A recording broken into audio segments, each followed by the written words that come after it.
Welcome, everybody, to another episode of Tales from the Core. As always, your host, Dirty Mike Francis, with the man of many names, Sir Neal Sherpa of Pace, Sweet Tea Slider.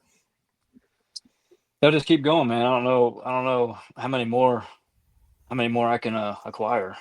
Yeah, Just keep it I mean, going. in the group chat, man, like there's no telling the limitation of the names that are going to be given to you. So at least they've all been good. They've been good. Yeah, that's. I was just gonna say that they at least they've been good.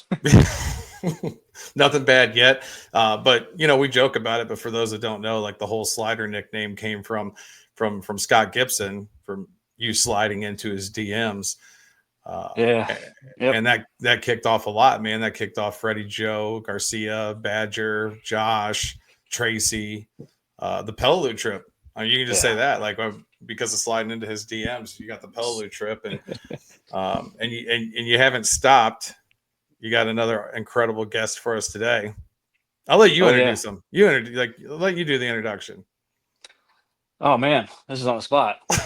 Well, I'll just say that I think by now most everybody knows that we're big into mental health for especially within our community, the veteran community, man, and getting out there and saying FTS, fuck that stigma.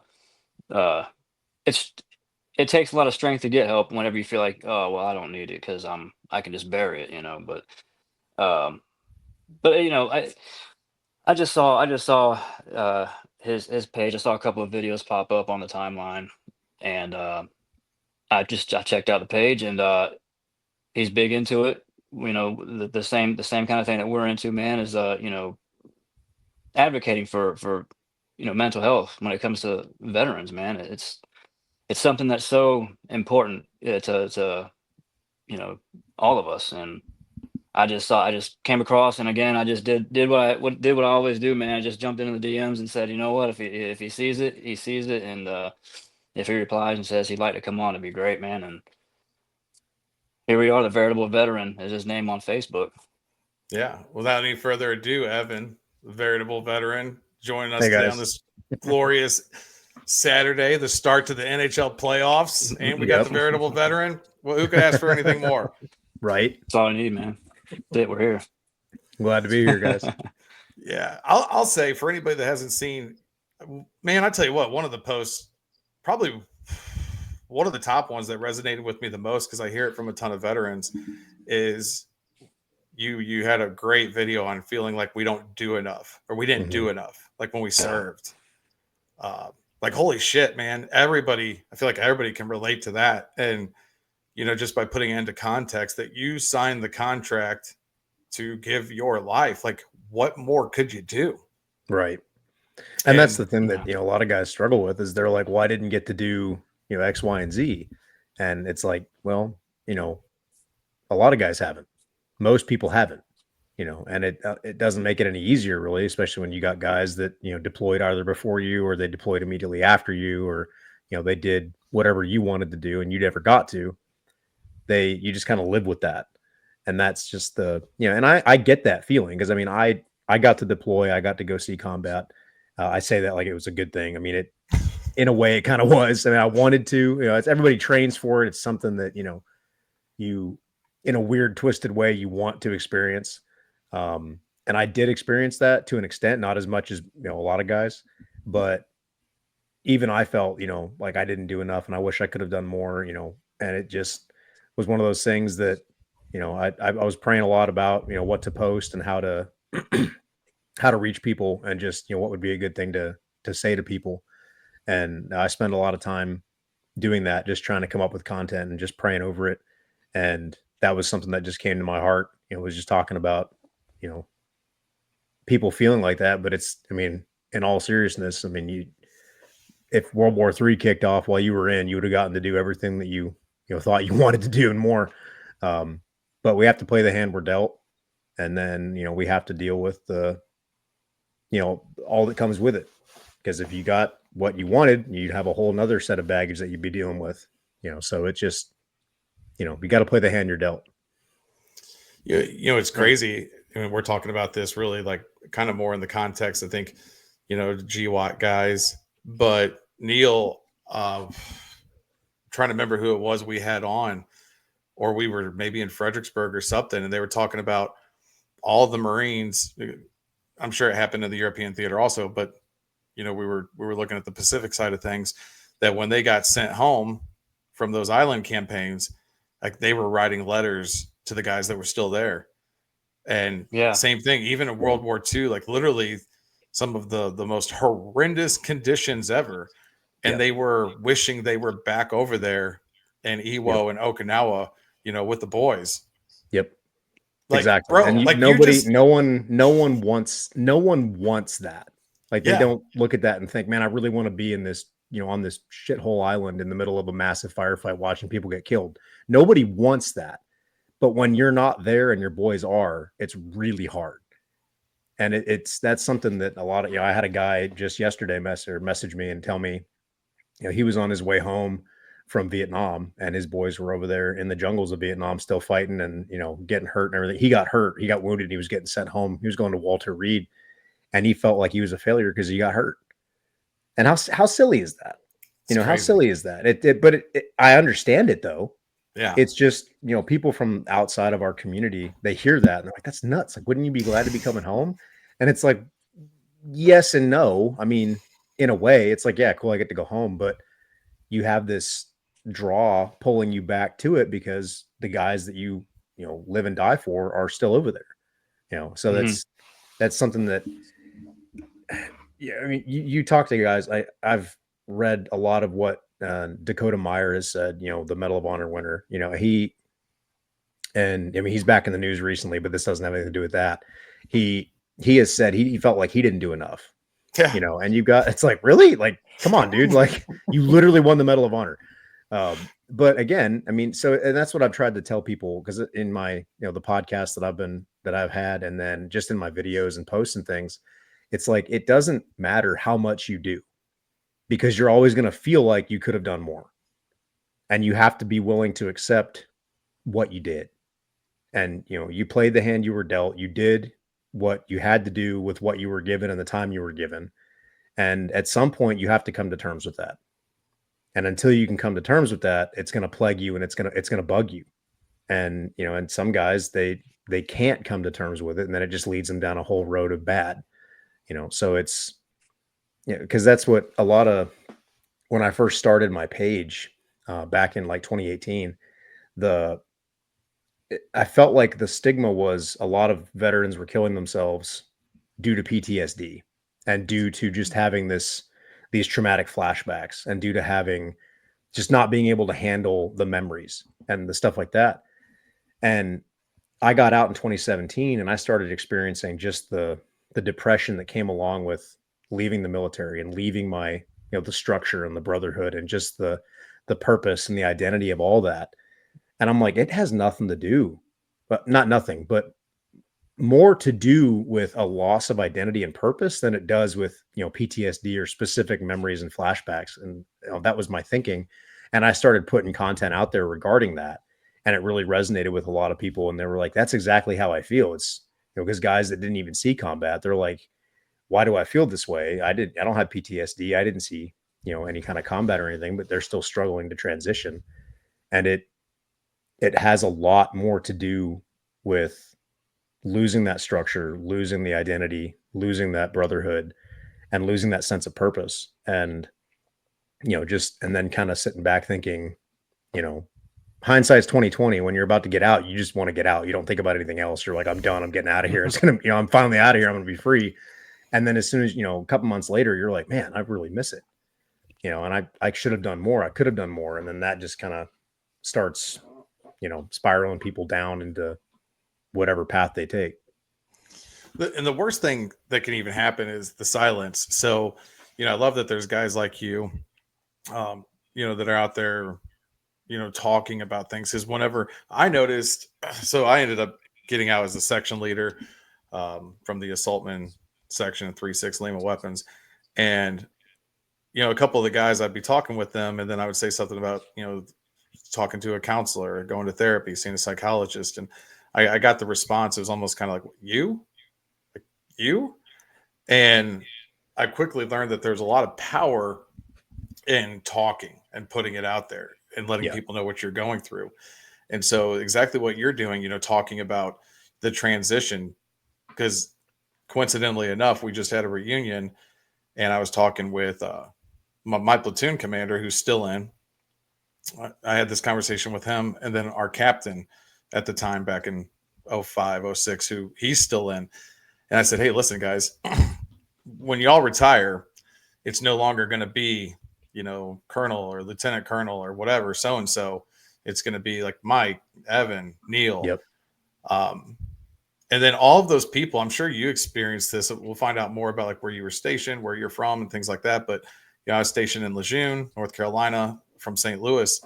And dude, when you went home on like pre and post deployment leave, like you were like this god, everyone wanted to see, like I could like just walk by a girl at the gas station who's filling up her car and get her number. It was just like, it was glorious times. Like, right. You just ruled the earth. And then you come home and, and people made time to see you. Like, oh man, Mike's back home on leave. Like, let's get together with, like, they had parties and and then you come home, man, and it's like nothing. Yep. And I don't want to say, like, I mean, obviously like the Vietnam guys, they had worse, but so I'm not trying to put it in that kind of context, but it was just like, okay, he's here, just another dude back on the block on the street. Yeah. And then again, being away from your buddies, especially, when we got out like before Facebook and Facebook, for as horrible of a thing as it is great for us to stay connected, to keep in touch with one another. Yeah. And then to spread messages, like you're doing with your page. But I went to combat and did those things. But I feel like for me, the hardest parts is like the guys, like seeing them, being around them, and just being that dude I was from 03 to 07. Like I don't even feel like the same guy anymore. Right. Yeah, go ahead, Neal. Oh no, I was agreeing. Yeah. No, I thought It was. I mean, it's just the whole coming home, and I've made a couple, videos and posts, and most of the stuff I do, I try and make it just kind of funny and silly, just to kind of draw people in and make them laugh about it. But it also, I slip in the serious videos here and there just to kind of help people understand, like it's not all laughs. Like we're here to actually help people understand what they're going through, because some guys can't even articulate what they're going through. They feel this way and they think they're alone in it. And then by putting it into a video, they can look at that and go, that's how I feel. And then they can show somebody else and be like, this is how I feel. Like maybe their spouse or their friend or their mom or their dad, be like, this is exactly how I feel. Watch this clown over here do it, make a fool of himself on the video. And then they can kind of feel better and be like, this is what I was trying to say. But the whole, going home, and it's like you served, 4 years, 8 years, 12 years, whatever it is, 20 years. You get home and it's like, cool. Nobody cares. And it's not that nobody cares. They care, but they have lives too. Yeah. And they have to live their lives. I mean, you can't just expect them to drop everything and all of a sudden, worship the ground you walk on and, give you this, whatever job you want and, hook you up with all these benefits and perks and stuff. It's like you served and that's great, but that's about it. I mean, you're not going to get a whole lot more from people. You'll get a thank you for your service here and there. You'll get you may get someone that wants to come talk to you, and you may meet a veteran somewhere that you can relate with and talk with. But unless you intentionally go and make friends and find someone to talk to, they're not going to come to you to talk to you about it.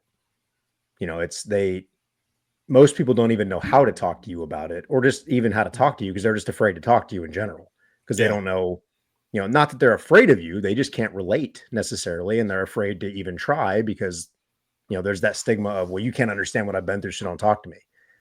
And it's like, you're right. They can't, but that doesn't mean you can't talk to them. That doesn't mean they're not human beings and they can't, they have their own experiences too. That, a lot of people that I've met, some of the best people I've ever met, never served in the military. They could have, and they would have done great, but they never did. That's fine, and they're great friends and they're good people. And I can share with them my thoughts and, my struggles. And I talk with them, especially guys that I've met at church, guys that I talk to, and I can share with them. And yeah, they don't understand specifically military things, but they can understand everything that I'm going through from a different perspective. And they can add their advice from their perspective into my life. And that helps too. And I find that it's, not simply talking to just veterans all the time is enlightening as well, because it helps me realize, okay, veterans aren't the only ones struggling with this. Veterans are just people just like these guys, and they're struggling with it just as much as we are, just in a different way. Mm-hmm. And I think by helping break that stigma of, I can only talk to a veteran because they're the only ones that can understand what I'm going through. Maybe, but not necessarily. And if you don't ever give anybody a chance, you're never going to know. And you're just sitting there, burying it inside, and then you're isolated and alone. So, yeah. And a lot of times, so like when my dad passed in 2008, and talking about how people don't come up and talk to you because they don't know what to say. So my dad was a preacher, one of the preachers at the church, and another one was there. And I remember when they pronounced him, when they called it in the emergency room, like I went outside and I dropped to my knees. I started throwing up. Like, I was just like so upset. And what I noticed is he was like, I don't know, about 10, 20 yards off to the side. He was just standing there watching. And I don't know, maybe later that night or the next day or something, I went up to him. I said, "Hey, I noticed you were there. I just wanted to say thanks. Even though you didn't come up, you were there." And his reply was, he's like, honestly, man, he's like, I was scared to come up. Like, he's like, A, I didn't know what to say. And B, like, I didn't know what you would do, Yeah. So sometimes the people who not talking to us, again, like you said, it's not that they don't care. They just don't necessarily know how, or how we feel like, we haven't done enough in service, this, that, or the other things. There's sometimes people that feel a little bit inferior as well because they didn't serve. Yep. And, I always try to tell them, I'm like, it's okay. Yeah. You're like, it's okay. Yep. Like we can't, all of us couldn't have gone. There wasn't enough room. Yeah. Like the country still had to go on. People need to do different things. Like, it's okay. Like, don't feel inferior especially if you had an injury or something like that and couldn't go. Right. Well, I posted a video the other day talking about, like it makes, and again, it's a joke, right? But some people took it seriously, and I get hate comments all the time. People get butthurt about everything. But anyway, I had made a video talking about how this guy in the video says, like, well, I was going to join, but I would have punched a drill instructor in the face. And then anyway, it's just a funny video. But a lot of people came on there and they're like, I was going to join, but I'm deaf in my left ear. I was going to join, but I'm blind in my right eye. Or I was going to join, but I had scoliosis surgery. And I made another video addressing that. And again, it's another kind of silly video where the guy's like, I was going to join, but, and then I interrupt him and I go, I don't care. And he's like, well, I was going to tell you a good reasons. I don't care. I'm not judging you. Right. I'm not joining. Like, there's no judgment until you say I was going to join, but I'm not judging you. Once you say those words, I probably start judging you just a little bit. Like, I'm starting to think, maybe this guy, I don't know. But because I had this conversation with a guy, one of the guys from church. He said something about how I could never understand what you've been through. And, he started going on, making it out to be like I was some amazing person because I joined the military. And I was like, dude, don't do that. Like, I'm not any better than you because I joined. I'm just different. Like, I just have a different experience. Mm-hmm. And it really bugs me when people, because my brother-in-law wanted to join the military. My dad wanted to join the military. Neither of them did. My brother-in-law can't because he's got a lot of lung issues. My dad never did because, to be honest, his mom wouldn't let him. And his mom was super controlling. And, a lot of people are like, well, I just do it anyway. It's like, well, you didn't grow up in a manipulative household either where she controlled every single aspect of your life. And she said no. And in his household, that meant no. So there's a lot of guys that I care about that wanted to join. And I don't look at them and think, man, what a bunch of scumbags for not joining. Like, I've never once thought that. Honestly, I feel bad for them not being able to. But I don't look down on them in any way. And it's I wish more people would realize that instead of feeling inferior, it's like own the decision you made. You made the decision to go to college or get a job, or you got married young and you decided to start a family and you just started working for yourself, or whatever it is. You just didn't join the military. Cool. You took a different path. Own it, and that's okay. Like, there's no judgment for me. I don't sit there and think, oh, this scumbag never joined the military because he's weak. Like, I've met dudes that are 10 times tougher than I am that would have been perfectly fine in the military. They just didn't join. And that's just their decision. So that's one thing that I wish more people would realize, that I don't think as many veterans are judging them as they think they are. Until, like, kind of you said, until they bring it up. Yeah. Until you bring it up and it's like, I don't need to know that. Like, it never crossed my mind to even, why didn't you join? Like, I would never ask someone that unless they were a close friend and they expressed to me, I wanted to join. And I'm like, okay, I mean, well, why didn't you? And then I would care because we're friends and I'm like invested in this person's life. Then I'd be like, okay, well, I mean, why didn't you? And then, but then that's the only time that I would ever ask that. I'm not just going to go up to Bob in church and be like, why didn't you join the military? We're not just wandering the earth looking at everybody like at public. Ordering my pub sub, wondering why the guy making it didn't join the military. This guy making my coffee, like, I know you never served because you look weak. And that's and then talking about how I did. So I ran into some interesting stuff. I'm sure you guys did too and have seen it. Like the whole Poe grunt thing, like that, that's fun, all like in good fun jokes and stuff. But man, I left the group.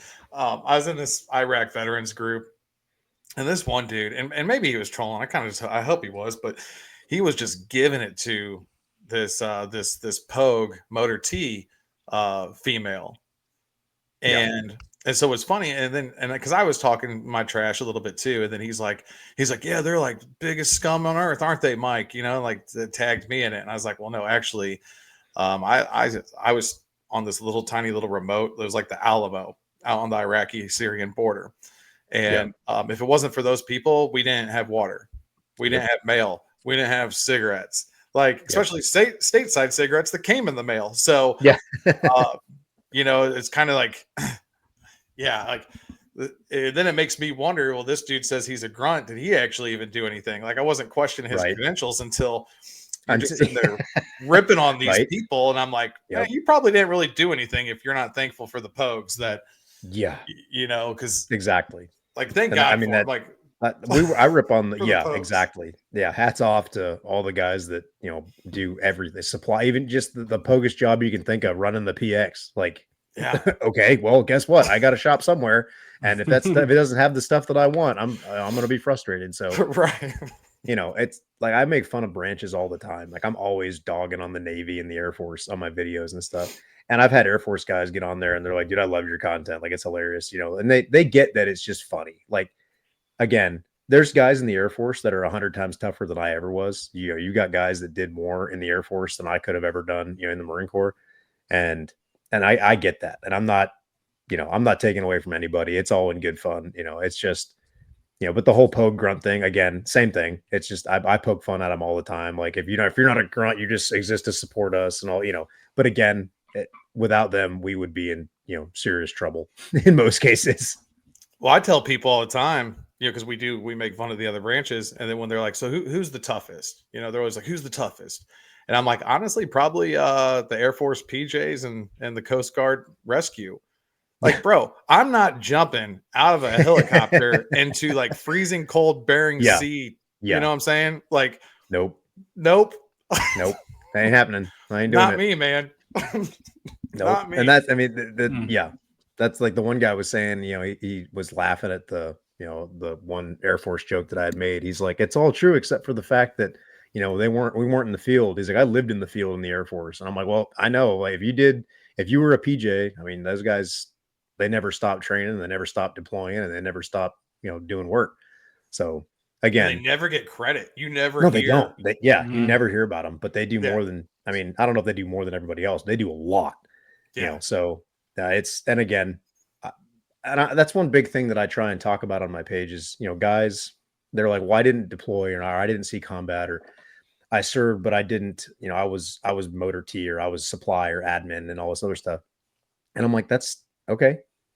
Thank you for helping and doing your job, because thank you for literally your service.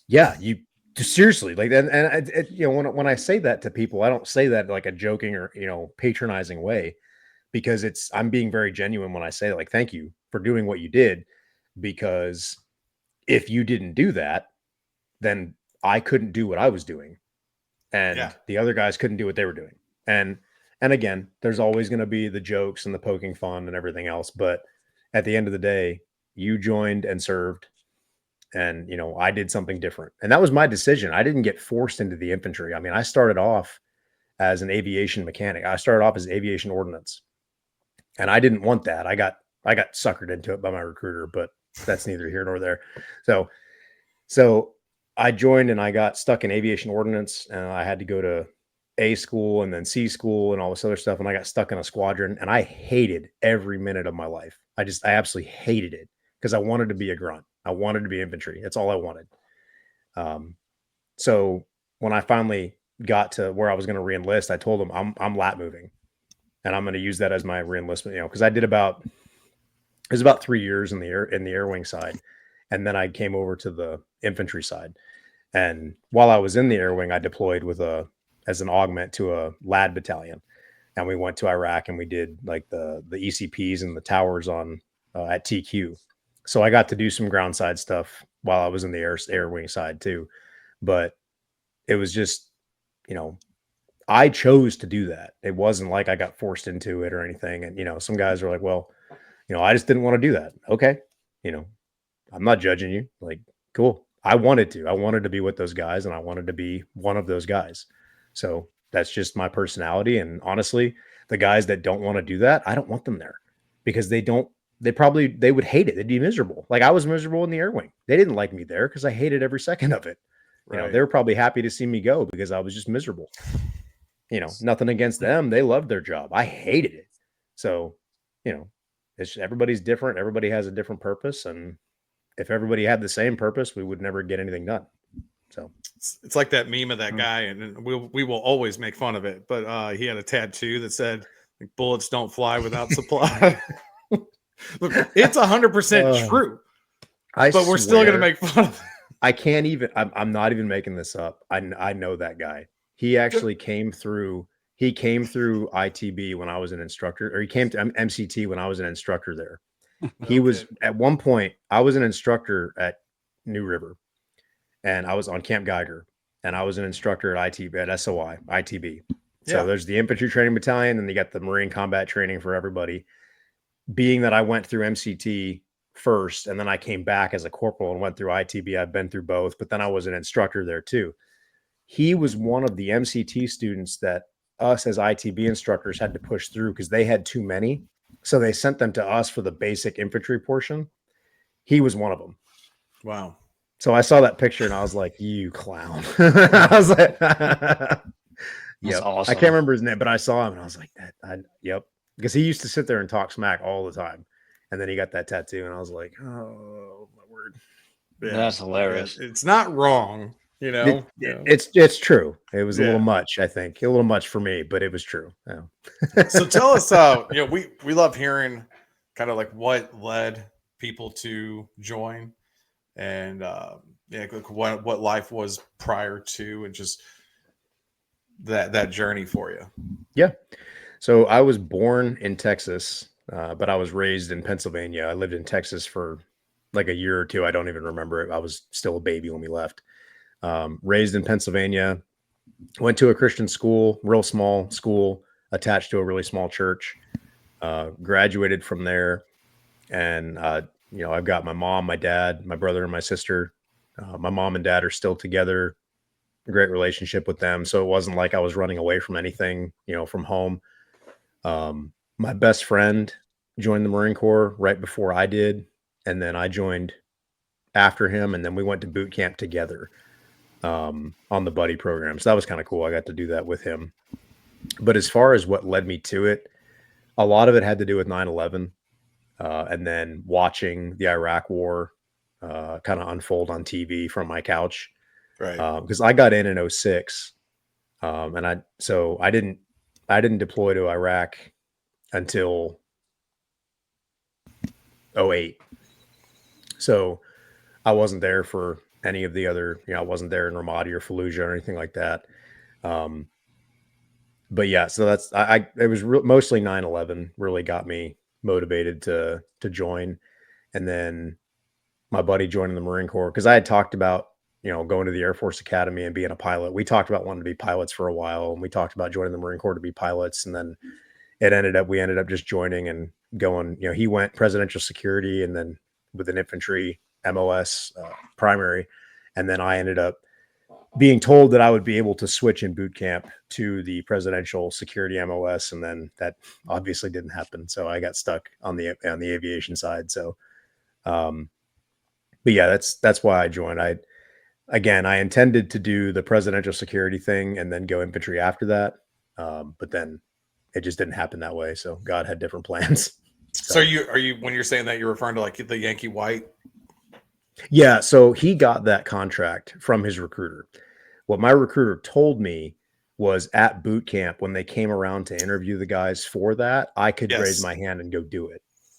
So, which wasn't true because I didn't have an infantry MOS. You have to have an infantry MOS to be able to even interview. So I didn't know that, obviously. So they came and took all those guys, and I wasn't even in the squad bay at the time. I don't remember why, but I came back and they were all gone. And I was like, wait, hold up. Like, I was supposed to go with them. And they're like, no, the heck you are. And I was like, oh, great. So then, that just kind of threw a wrench into my plans, but it worked out. But that was what I was going to try to do. So, but yeah, so I mean, life before the Marine Corps, I grew up in a small town, Christian school, Christian family. I really good upbringing in general. Just, we weren't rich, but we weren't, dirt poor either. We just kind of fell right in the middle. And I love my parents. My dad's one of my best friends. My mom, I love my mom. I talk to him every day. So, I wasn't running away from anything. It wasn't a troubled childhood or anything like that. I just wanted to serve the country, and and then I wanted to go fight. So unlike 99% of Marines, you weren't trying to run away from a felony charge. Right. Yep, that's true. No, and this, because when I got to my recruiter, they're like, "All right, how much weed have you smoked?" And I was like, "None." They're like, "How many drugs have you done?" Like, "None." Like, "Okay, how much do you drink?" I don't. Are your parents divorced? Like, yeah. It's like, yeah. Like, how many times have you been arrested? None. 0. And they're like, they're like, are you lying to us? I'm like, no, I'm not lying to you. Like, this, look it up. You can look it up. There's nothing there. So it was. We don't want you. Yeah, they're like, you're too square. Get out of here, nerd. Beat it, nerd. Yeah. That's, and then. Go ahead. So then I was just going to ask, I'll let you keep going with that. But so like you ended up going to Parris Island then, yeah. Okay. We went to Parris Island. I had my A school in Pensacola, Florida, and then I went out to I went out to Pendleton for the C school, and then I ended up stationed at New River on out on the East Coast with a CH-53 squadron. So 53s have almost no ordnance on them at all. They have 50 cals that they mount in the windows, and they'll occasionally mount one of the mini guns either on the tail, or they can mount them in the windows, but they generally don't. Usually they just mount the 50 cals. So, and we didn't really do anything with those. The crew chiefs did, because the crew chiefs used them, so they maintained them, and we got stuck issuing out tools. And then we did the countermeasures, like the flares and the chaff and stuff that came out the back. We had to basically, we checked those systems. We would install them whenever they went out on like an actual flight, because most times they didn't load them with anything.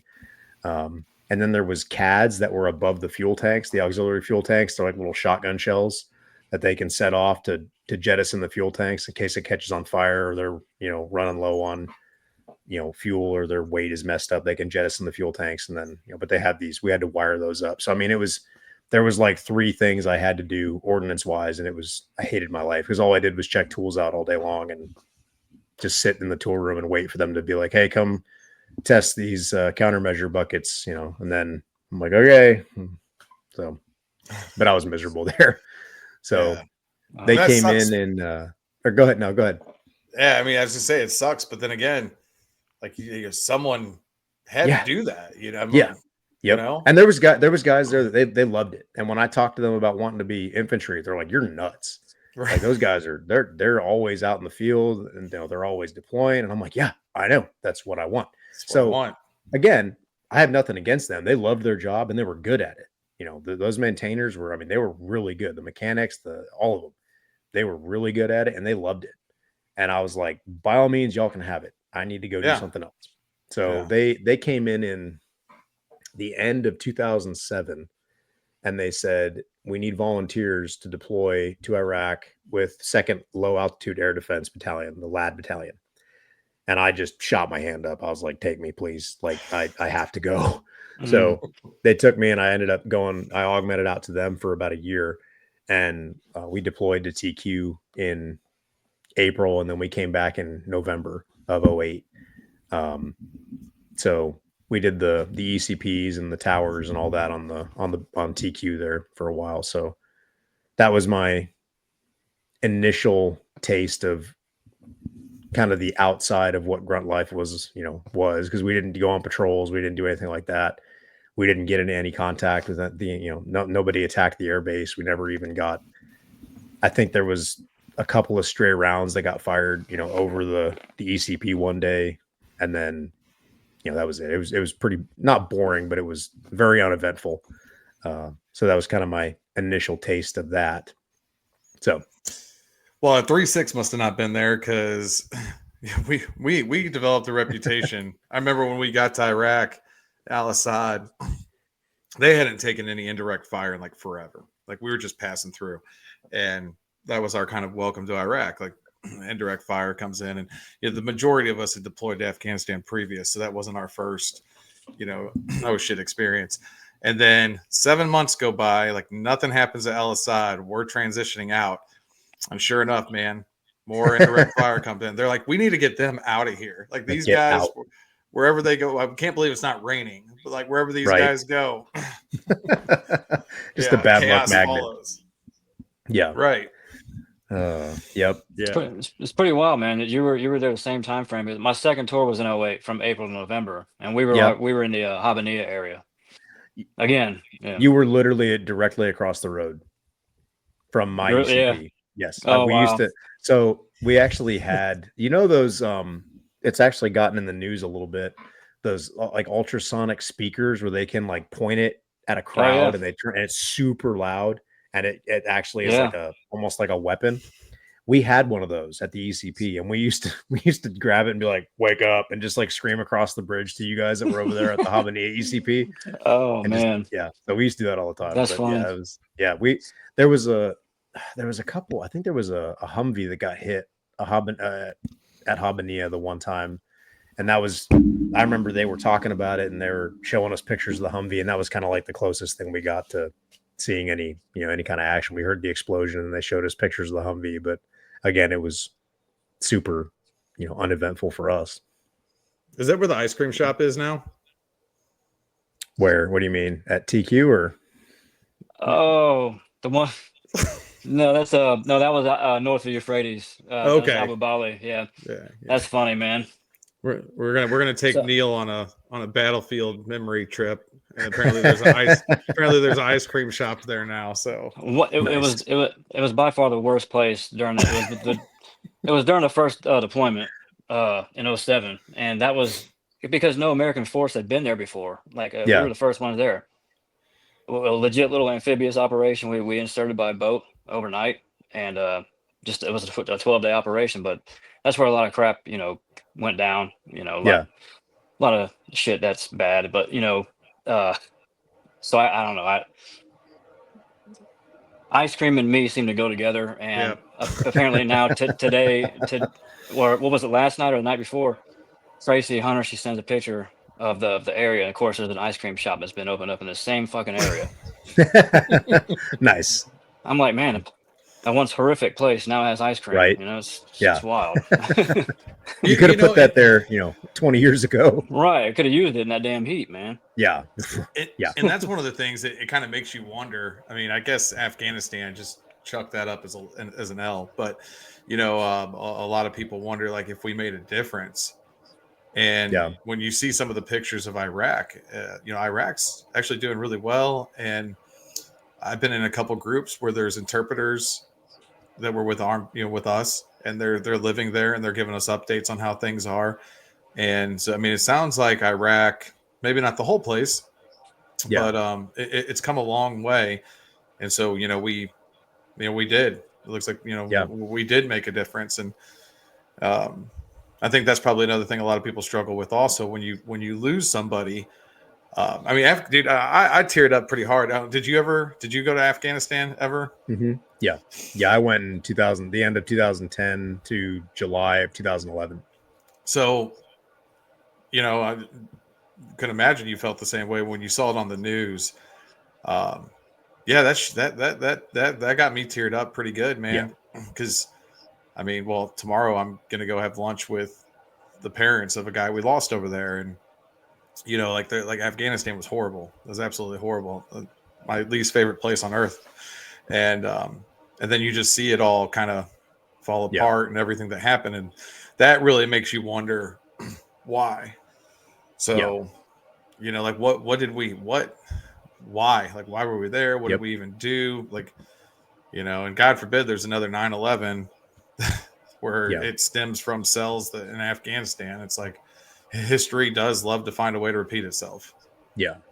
No, that was really difficult, when everything kind of fell apart, in Afghanistan. It was hard. And I was talking to a guy that I worked with at SOI. He was in 3-5 and they were in Sangin back when it was real bad. And so he lost a lot of buddies and he got blown up. He has a Purple Heart from, I think, he has one Purple Heart, but he probably should have had more than one. But he got credited with one. And I was talking to him and I was just expressing my frustration with it. Like, why did we do it? What was the point? Kind of just venting. And he looked at me and he was like, bro, we got to do bad shit to bad people and they deserved it. And honestly, it was kind of fun, and he's like, did we make an entire world of difference? Maybe not. He's like, but we haven't had another terrorist attack originating from Afghanistan since 9/11. He's like, we fucked their shit up completely, their entire command structure and their ability to do anything to project their power outside of their country, and kept it contained, and we took the fight to them, so we have made that point on the show before where, while we were over there, right, and we took the fight to their backyard, it, I mean, in a weird way, it gave them a reason to not have to come over here and do things to, people that weren't down for the fight. Yep. So yeah, it's weird when you look at it. I mean, he made a great point, that I definitely agree with. If they wanted to, jihad or whatever, well, they didn't have to come here to do it. Yeah, we're right here, so come on over here, and you want to do it, we'll do it. So yeah, I think what hurt for me. So in 2004, we were there for the first ever presidential elections when Karzai was elected. Yeah. And, we worked very hand in hand with the Afghani army, and we set it up to where, like, we weren't even visible when we did the security around the cities. We were the outer cordon, and we had the Afghani military and police be the inner cordon. And then we helped guide the ballots from the Gardez Pass that goes into the Koust Bowl. We secured that area so that the ballots could pass through and everything. And then, so I think maybe that's why it kind of maybe stung a little more, as you were a part of that. And then, like, that all went for nothing. Like, you were there watching change happen. And, when you got out, you're kind of optimistic. Like, hey, I was there. Like, they elected a president. Like, things were good.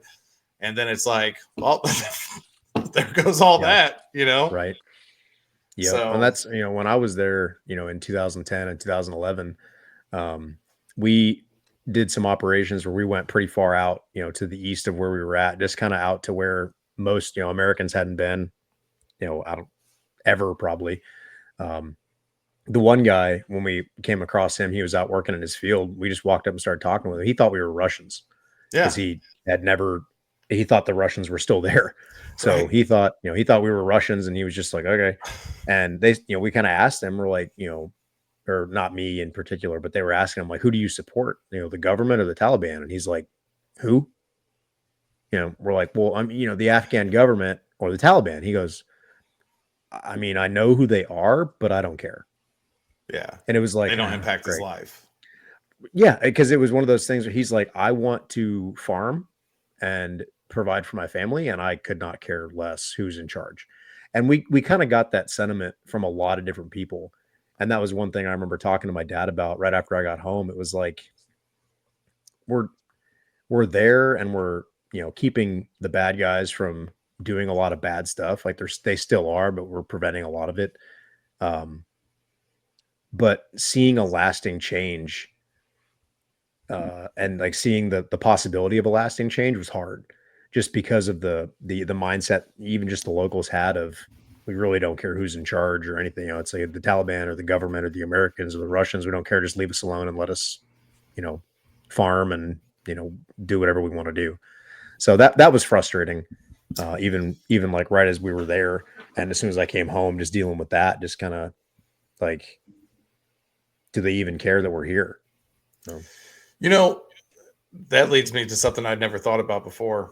So like one of my business partners and mentor, Matt Posner, shout out to our Shaker app, our new networking app. Like when him and I got together, one of the things he said to me, he's like coached a ton of people. He's coached people that went pro, baseball, football. I mean, golly, man, that guy, he is just, he's like, I don't know. He's like, he could be a life coach. It's just incredible the things that I have conversations with this guy about. But one of the first things he ever said to me, as far as like helping me with the app and everything, is he's like, I can never care more than you. And if I start to care more than you, I'm out. I'll give you everything I have to give until it feels like I care more than you, which has obviously never happened. But that's kind of what it did feel like. Like I didn't really even think about that till now, is that, like we cared more than they did. And when you care more than they do, you kind of can't really affect change. Yeah. You can't make someone care. Right. I mean, that's really similar to how it is dealing with guys that are stuck in their own heads and trying to get out of something. It's, if you care more than them, nothing's going to happen. You can try and try and try, and you can beg and beg and, try to pull them out of that place. But if they don't care, there's nothing you can do. And no amount of phone calls and no amount of reaching out and no amount of, text messages is going to change anything until, I mean, it lets them know that you're there. And I'm not saying that people shouldn't do that. It always helps to know that someone's there and they care, even if you're not at the place where, you're willing to act on that.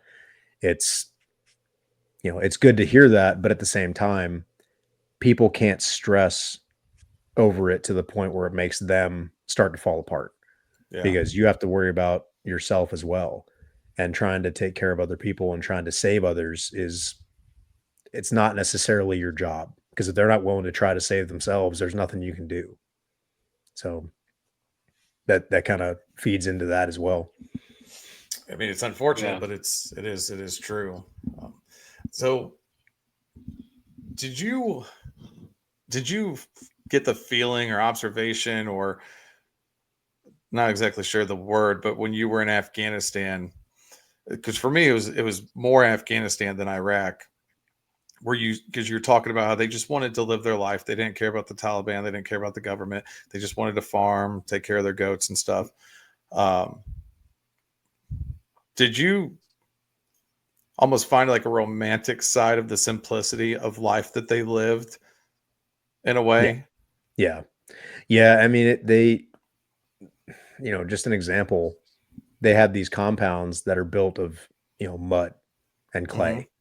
And these things were absolutely rock solid. We shot these things with AT4s and laws and tank rounds, and they would pockmark the side, and that was it. I mean, they would not go through. These things were built to last a lifetime, Yeah. but they were made of mud, and they would build it, and they'd build these walls 6-8 feet high, and then they'd dig a hole in it for the door, and then they had a little house inside that they built out of mud, and they woke up every morning and they took care of their animals, they farmed their crops, and then they took care of their kids and their wives. And they might go to the store once in a while. They ride into town on their little moped and grab whatever they need, and they come back. And I mean, it's like it was a very agrarian culture, almost like the United States was back a couple hundred years ago, where that they didn't have jobs where they went a 9 to 5 and then they came home and then did whatever with their kids before they went to bed. It's like that's their home is their job. They wake up, they take care of their kids, they go out and take care of their farm, they go out and take care of their animals. And then, I mean, that's the kids are part of that. The kids are out there working with them. The kids are playing around them. So yeah, I mean, it's a very old way of life, but I found myself not jealous necessarily, but just kind of watching them and being like, man, that would be nice. I don't know if I would want to do that all the time, but as opposed to our rat race of, you got to work 9 to 5 every day. Or if you're in the military, you're working from 7 to 7 every day and just to get paid, and then that's, you just kind of run yourself ragged for a paycheck. And then your family pays for it in the end because you're never around and they're never around at home because they're going to school and, which is nothing, it's fine. It's just, we have a lot of distractions that keep us from being together with our families. And over there, I mean, they didn't have that. It was just, Right. It was a lot different. Yeah. I'm kind of with you. Like I had such an appreciation for the life they lived and just observing. And I mean, dude, we didn't even have smartphones when I was in. So like the whole, Facebook might have existed. I don't remember exactly when it launched, but if it did, it was for the college kids. It wasn't for us. But yeah, I just remember seeing how these people lived and then even taking it another step forward, because a lot of guys, they come back and then there's the stress of juggling all these different things. And, I tell people, especially when they talk about like why we kind of want to go to combat, why we want to deploy all these different things. And I said, life is never more simple than when the only thing you have to do is stay alive. Like I didn't pay bills. Yep. My mom had power of attorney. We turned our cell phones off before we deployed. Like literally the only thing we had to do was keep ourselves and one another alive. Yep. Stay hydrate or die. Pop open some, rat fuck some MREs. Yep. Yep. And don't get blown up or shot. Yeah. That's it. And it's extremely simple, and it's, exactly what your purpose is. Yeah. And because you can kind of get into the deeper side of things, like why are we here? What are we doing here? But in reality, you knew exactly what you were supposed to do. Yes. And if we didn't let ourselves think about that too much. Like, are we actually making a difference? Or that was more for politicians to think about, and we could reflect on that later. The point at the time was find the bad guys, kill the bad guys, don't get killed doing it. And that was it. So we're working out, we're, eating as much food as we can to stay nourished, drinking as much water as we can, sleeping whenever we can, and then, going out and looking for bad guys. Yeah. And it's very simplistic. It doesn't mean it's easy, but it's simple. It's straightforward and, clear cut. So yeah. Eunice, man. What an incredible human being and Marine. Yeah, it's crazy the lives we lived. I tell you, I'm like, and then even adjusting when you come back, man. I mean, we're rolling up on an hour here. This could be a whole nother episode. So we just did the Simplify and America's Fund reunion, and while there, one of the guys was talking about like vet centers, and I've got a bachelor's and a master's in psychology. I did my research, my thesis was on PTSD, TBI, clinical neuropsychology, was working with one of the top clinical neuropsychologists in the country. And even with all that schooling and information and everything, and that's for people like, yeah, again, like they don't want to talk to somebody that hasn't been there. They won't get it. Man, the past couple of weeks, I've talked to this lady. She looks like the biggest nerd ever, like this old nerdy lady who I feel like she'd be like the last person you would think would be able to give you advice. Yeah. You know, like I went 3 deployments, like she can't tell, dude, she's helped me out so much. Especially like with anger, you know, like with drivers, especially in South Florida. Anybody that drove down here knows. And I mean, man, just like the little things that we don't think of, you know, and just like expectations. Expectations, I think, are probably like just would be the death of us, because you're spending 4 years or more in your situation of your life with just like highly functioning professionals that, I mean, yeah, you've got some shit bags, but like for the most part in general, I don't have got to worry about what you're doing. You don't have to worry about, like, we know what we're doing. We're doing our jobs. We've got one another. And then like, man, you're working with people that are just so high level, like professionals of war. And then you come back and it's like, you have these expectations that other people should be just as like, you know, shit hot as we are. Yeah. And the honest that they're not. And so my thing was like, I mean, do I live the rest of my life without having expectations for people? Like I've really been on this journey to find the answers. And the biggest thing that she brought up to me was, do you use should statements in terms of other people? You know, and I'm like, well, I have to be a little bit more mindful and start thinking of that. But like, and I started thinking like, well, yeah, I guess when I see somebody driving like an idiot, I'm like, they shouldn't be on their phone driving. It's like yesterday, man, I had a breakthrough. I like drove a couple places and home without getting mad. Like, I'm like, dude, is everybody driving better today? Or like, is this actually like I'm growing, you know? Yeah. And so just, you know, with us talking earlier in the show about not wanting to talk to people or have that stigma, dude, like, listen, I mean, I had a really much better day yesterday, and I've got like, you know, my life isn't bad. Like I'm pretty happy, dude, but I had a better day yesterday than on normal days. And it stemmed from going and talking to some lady who would look like the last one that could give you any advice. Yeah. So, and then another message I've kind of sent that I'd like to send out there is, you know, like if, you know, people are like, oh, well, I didn't like that psychologist, or I didn't like that counselor, or whatever. I mean, if your arm was broken and you went to a doctor and they didn't fix it, wouldn't you go to another doctor? Like, if they didn't fix it, go to another, like you're going to go to a doctor till they can fix it. Yeah. And I mean, I feel like that's the same thing with mental health. Yep. Is you just have to make the commitment and start. And, you know, you got guys like you said you had some, you know, Vietnam vet just recently reach out, Neal, myself, like there's a bunch of us, man, who know of different resources and places to go. And I mean, we can even listen to some extent. Yep. But definitely like, you know, talk with people, like just start talking. Yep. Because that's when change happens. And that's one thing that I've been wanting to, and I haven't actually started doing this yet, but I was going to put out some stuff on my page about being open and honest about what you're struggling with, but being careful who you share that with, because people don't always have your best interest at heart.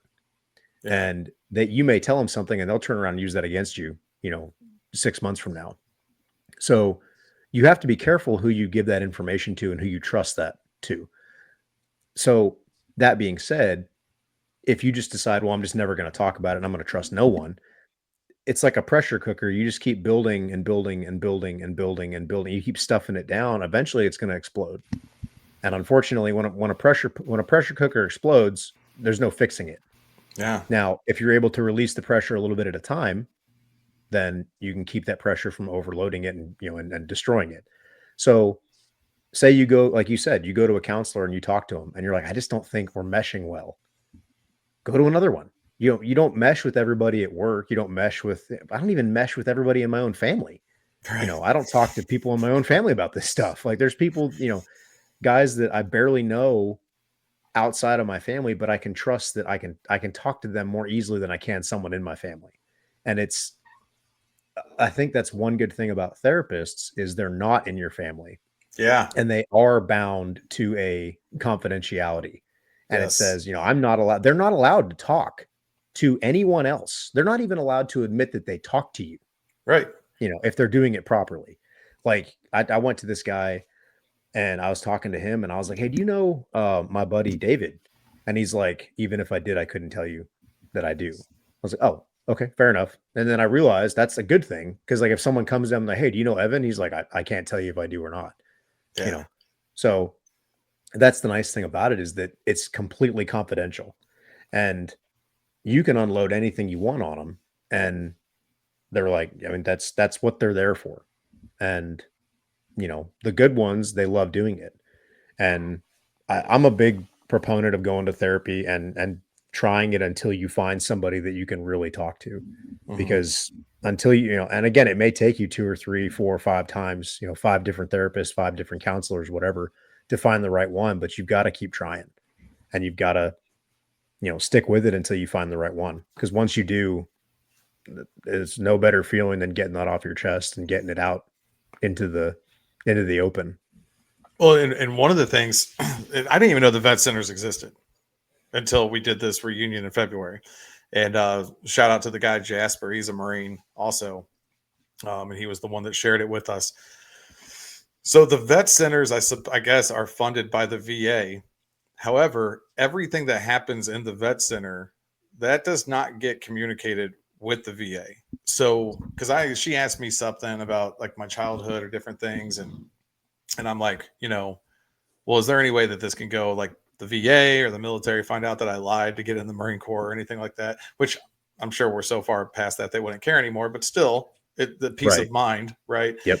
And she's like, no, she's like, anything that you say, and like I understand that when you say something to a psychologist, yes, like they can't say things, but with medical records, because they do an intake, they do an assessment, none of that is shared with the VA. It's completely separate. Yeah. So, I did have a VA psychologist when I was in St. Louis. He was amazing, like freaking dude. When Myri got killed in 2011, I was in North Carolina, and like I called him up, and he was there for me. Yeah. And so even though it's just incredible dude, but even still, that's tied to your VA. Whereas like a place like the vet center, it's not. And so if anybody out there has any concerns about, because well, if I'm getting better, this is another stupid thing, right? Like, well, if I'm getting better, they might take away my PTSD disability. Go to the vet center, and then if you're getting better or however you're doing, it's not even connected to the VA. Like they can't see it. So it's weird, right? Because it's almost, not only are we taught to not share things, we're fine. We don't go to VA, the doc. We don't like none of those things. And then even when we get out, well, hey, you don't want to go. And then there's records of you improving and getting better, because then they might so yeah.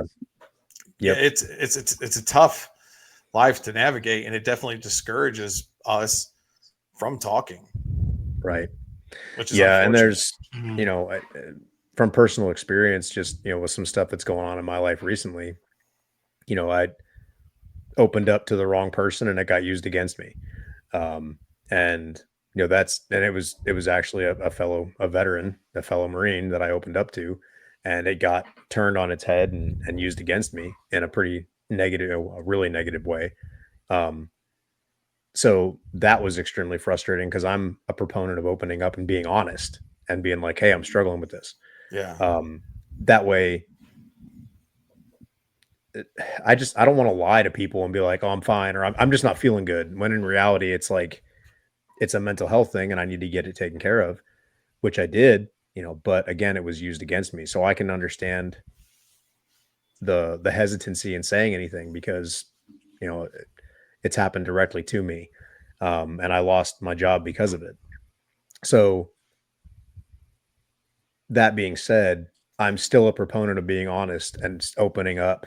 And that, again, being careful who you open up to, but being able to step out and say, hey, I need help. I need to talk about this. And the more you do that, the easier it gets. Like, the other day I was talking to my wife and I was like, man, I'm just having an off day. And I kind of went through and explained what I was feeling and why I was feeling it. And she's just kind of standing there like, that was really open and honest and like just freely communicated. And I was like, yeah, it was good. Like, you know, because it wasn't like I was just sulking in the corner like mad all day long like I used to be, where, you know, old dad's mad, just let's just leave him alone and we'll, you know, tiptoe around him. You know, I was just talking to her and I explained, this is why I'm upset. This is how I'm feeling. This is, you know, this made me feel this way. Not sure, you know, why this triggered this reaction in me, but it did. And she's like, well, that helps to know, you know, that's really helpful. And had I not been open and honest in the past, and had I not been working on this and going on this journey of trying to be more emotionally aware, then I wouldn't be able to do that. Yeah. And that's, you know, there's a guy that asked me, he's like, how do you get to that point of being able to stop yourself and head off those negative feelings and then kind of work through it before it gets really bad? And I was like, dude, I still screw it up and I still let my feelings get the best of me. But what I can say is I'm better than I used to be. And it takes a lot of intentional effort to stop and say, hold on, this is where my mind is heading right now, whether that's rage, anxiety, a panic attack, you know, fear, whatever it is, being able to sense that coming on and say, stop, like, hold on, I can feel this coming. Where is this going to lead? And then you're like, okay, well, last time this happened, or the last 10 times this has happened, I got really, really, really, really mad and I broke something, or I said something stupid, or I went and, you know, did something dumb. Okay. In this moment now, before I get to that point, what can I do to fix that? I need to distract myself or divert myself and focus on something else. And again, it's repetition, just again and again and again until it becomes muscle memory or mental memory, whatever you want to call it. You know, it takes however many repetitions, you know, the Marine Corps taught us, you know, 3,000 to 5,000 repetitions for something to become muscle memory. It's like, okay, well, I got a lot of work to do because it's not muscle memory yet. And I got a lot of reps to go. But again, it's really, I find that a good example of, you know, how long does it take? Well, how long did it take you to be able to learn to reload your rifle without looking at it? You know, drills for days and weeks and months and, you know, years. And honestly, it's probably going to take longer because emotions are more complicated and they're harder and they're confusing and nobody really understands them. We have a bit of an understanding, but, you know, we don't understand all of it. And, you know, the more that you learn to understand yourself and the more that you learn to recognize that in yourself, you'll be better off dealing with those episodes as they come on. And it's hard. It's really hard to sit there and be like, I need to calm down. I need to, you know, this, that, you know, when I want to just blow up and explode and get mad or leave or whatever, that ability to look back and say, okay, this is what caused that. I wasn't actually angry at my kids. I was angry at X, Y, and Z, or I was frustrated at X, Y, and Z, or I was afraid of A, B, and C, and I got angry because of that. And being able to look back on that is a huge step in moving forward in your emotional awareness and your emotional intelligence. And that way you can look back on it and say, okay, next time I see that coming, I know it's not actually because of, you know, my child throwing the water bottle on the floor and soaking my, you know, my carpet, you know, in water.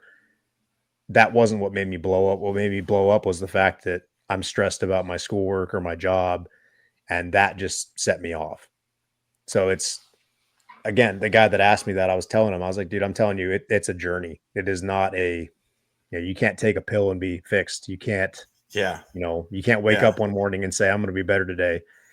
Good. I hope you are, but it's going to take a lot of steps along the way to get to that point. So, and there's so many things to learn. Like, you know, another thing that I've learned is like in cognitive behavioral therapy is like the ABCs.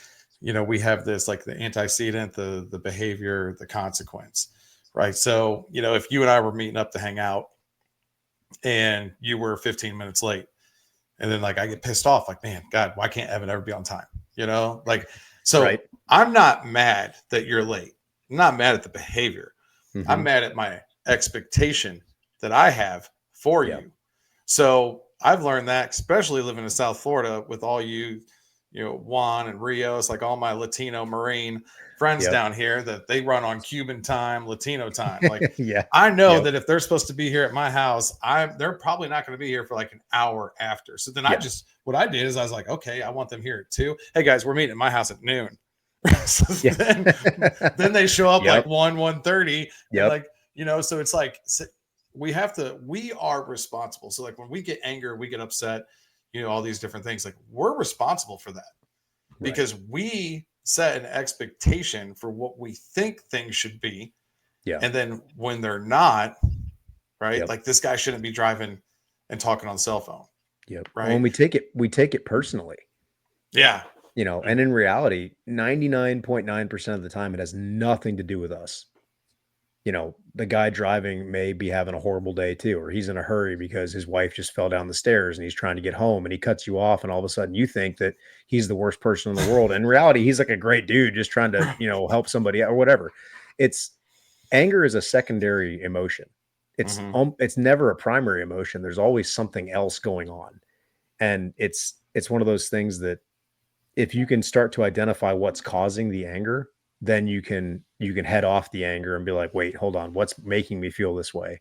What's actually causing me to feel this way? Like you said, like the antecedent. And it's not like, with my kids, they're being disrespectful.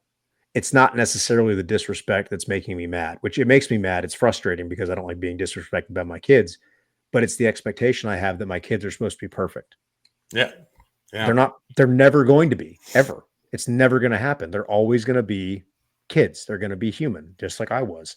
And I try to hold them to this unrealistic expectation, just like I hold myself to unrealistic expectations. And when I make a mistake, I hate myself and I beat myself up for a week because of a simple mistake.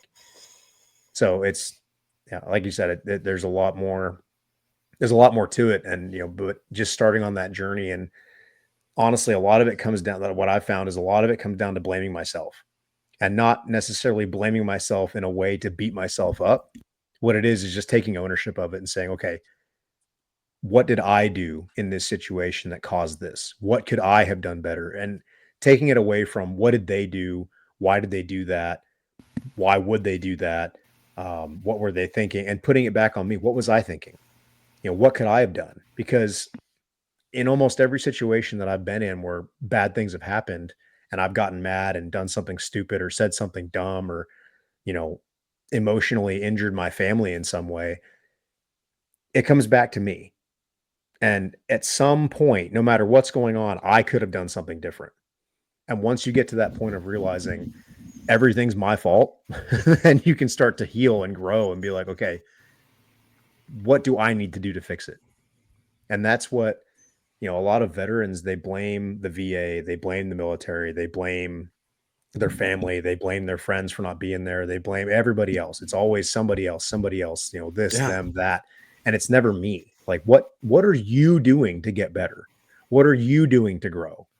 What's holding you back? Identify that and then say, okay, whether you want to admit it or not, until you can, nothing's going to change. And that's the hardest part, is being able to identify that whatever it is inside of us that's holding us back or negatively affecting us, and saying, okay, I've had enough and I need to make a change and I need to make this better. The VA is not going to fix you. No. The VA has a crap ton of resources that you can use. Do they screw up? Yes, they screw up all the time. It's a government agency. Are you kidding? Like, they're never going to get it right. They get it right quite often, though. It's just, a broken clock's right twice a day. So you've got all these different resources you can use, but too many guys just sit around and they think, oh, pity poor me, I'm just this broken veteran that can't be fixed. It's like, you're not broken, you're stuck. And you're just allowing yourself, like if you were driving and if you're mudding in the woods and you got your truck stuck, you're not just going to get out and leave it there and be like, oh, it's broken. It's not. It's buried in mud. Just pull it out. I mean, you're not going to get out on your own. You got to get somebody to help you get it out. But once you get it out and cleaned up, it's fine. Yeah. But you're not just going to walk away from it and, just, oh, well, throw in the towel. It's, it's dead. I'm just leaving. You wouldn't do that. But people do that with their mental health all the time. They're like, oh, I'm just broken and I can't be fixed. It's like, that's not true. Well, and changing our mindsets, being more in tune with, and I always say, like, being more intentional right? The way that Yeah. we use words matter. I've gotten a lot more, instead of being like, well, you did this, being like, I feel like, Yeah. man, I tell you what, if people listening, I'm not married, or I am married. I don't have kids. So I don't know if this works with kids because they're younger and not as, emotionally and mentally intelligent and developed yet. But at least with other people in your life, when you start using, instead of like accusing each other of things, Yeah. and start to say, well, I feel like, that helps a ton. And then just, being more, like you said, being more in touch, and talking about the VA, I had a CMP appointment, and I drive there, hate it. Right. I especially had to take North Lake, worst road ever. I get there and they had canceled my appointment. Nobody Fantastic. notified me. Right. Yeah. Like super easy trigger. And I'm like, okay, I'm gonna go home. Yeah. And the lady said, hey, call this number. We might have some, like, we don't do this thing today. We do this thing on Thursday. Right. And I'm like, she was helpful. And I'm like, okay, cool. Thank you. I called the lady. She was super sweet. Cool. That's another thing, man, guys, don't be like, just like, you don't piss off the people that serve and make your food. Yeah. Right. Just, yes, ma'am. Yes, sir. Yep. All these people, like, they get yelled at all the time, every day. Yep. So when you're that one dude that's like, yes, sir. Yes, ma'am. Oh, thank you. How's your morning? They're like, dude, mountains will move. Yes, they will. They yes, they will. And so, I even got home and told my wife that, it got canceled, and she's like, oh, that's, and it is like, just be. And I was like, no, it's okay. It's cool. I'm going back Thursday, yes, I gotta, I scheduled it for a better time so I didn't have to drive 9 o'clock traffic. Right. Right. Control what you can control. Right. Take control over what you can control.